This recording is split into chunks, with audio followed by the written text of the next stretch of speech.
In Education, page 267, paragraph 3, Ellen White writes, we need to keep in mind God's plan of life, to do our best in the work that lies nearest, to commit our ways to God, and to watch for the indications of his providence. Now, she lists three things.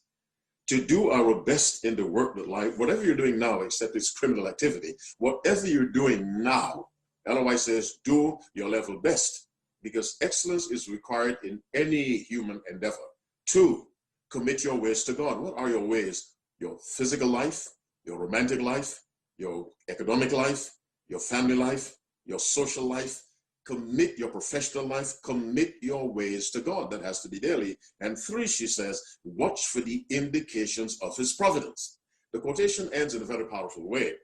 These are rules that ensure safe guidance in the choice of an occupation. These are rules that ensure, it's a guarantee, safe guidance in the choice or selection of an occupation. So she tells us what to do. You may be in a line of work that you do not consider God's first choice for you, but still do your best. Because in any line of work, we're actually working for God. That's the philosophy in Ephesians 6, 5-8, you see.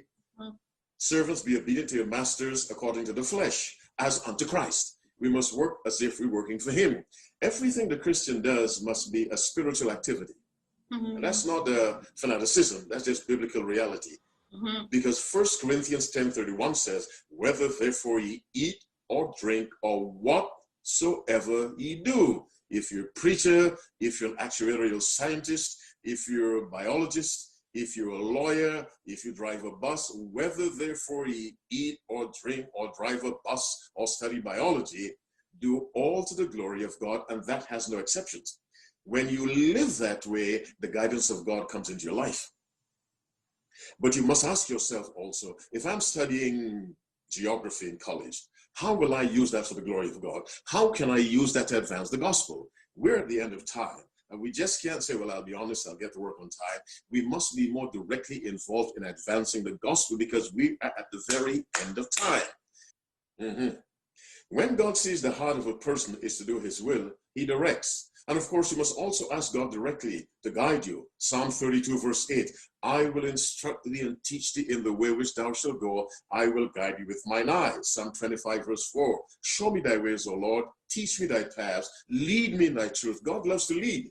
He demonstrated that with the Israelites. He loves to lead. What he does is he goes ahead of you and finds a place for you to pitch your tent. Then he leads you to it through the path of obedience.